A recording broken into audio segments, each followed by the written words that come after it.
এখন আল্লাহ পাক যে আমাদেরকে এই সুযোগটা দিয়েছেন মুসলিম পরিবারে জন্মগ্রহণ করার, তার প্রিয় হাবিব মুহাম্মদ সাল্লাল্লাহু আলাইহি ওয়াসাল্লামের উম্মত হওয়ার, কোরআন চোখে দেখা, নবীর সুন্নাহগুলো জানার, উলামায়ে কেরাম अवेलेबल পাওয়া যায়, মসজিদ ধার কাছেই, নামাজ পড়ার কোনো বাধা নাই, সুন্নতি জিন্দেগি যেমন করার কোনো বাধা নাই, চাইলেই হালাল খেতে পারি, 3 বেলা খেতে পারি, কাপড়ে পরনে কাপড় আছে, স্ত্রী সন্তান আছে, বাবা মা আছে, শ্বাস নিতে পারি, সুস্থ আছি।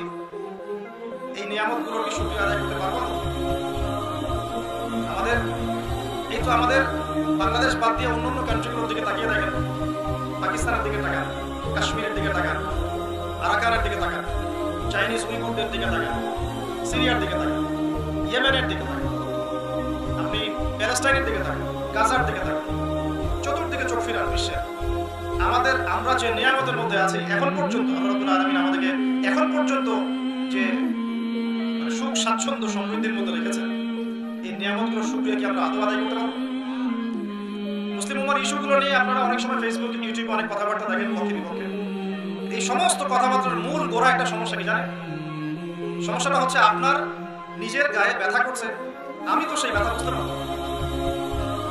আপনার জ্বর আসছে মনে করেন, আপনি আমাকে বললেন যে ভাই আমার জ্বর আসছে, আমি জানলাম যে আপনার জ্বর আসছে, আমি আপনার জ্বরের তীব্রতা অনুভব করতে পারছি না।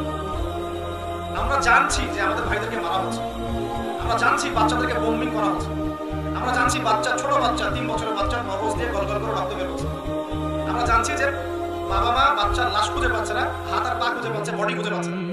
আমরা জানছি যে বিগত 70 বছর 75 বছরে লক্ষ লক্ষ প্যালেস্টাইনিদেরকে হত্যা করা হয়েছে, বর্গমিটার জায়গা দখল করে উচ্ছেদ করা হয়েছে, খাবার অবরোধ করা হয়েছে, পানি বন্ধ করে দেওয়া হয়েছে, চতুর্দিক থেকে ঘিরে ফেলা হয়েছে, প্রতিনিয়ত মিসাইল মারা হচ্ছে, বোনদেরকে উঠিয়ে নেওয়া হচ্ছে, গণধর্ষণ করা হচ্ছে।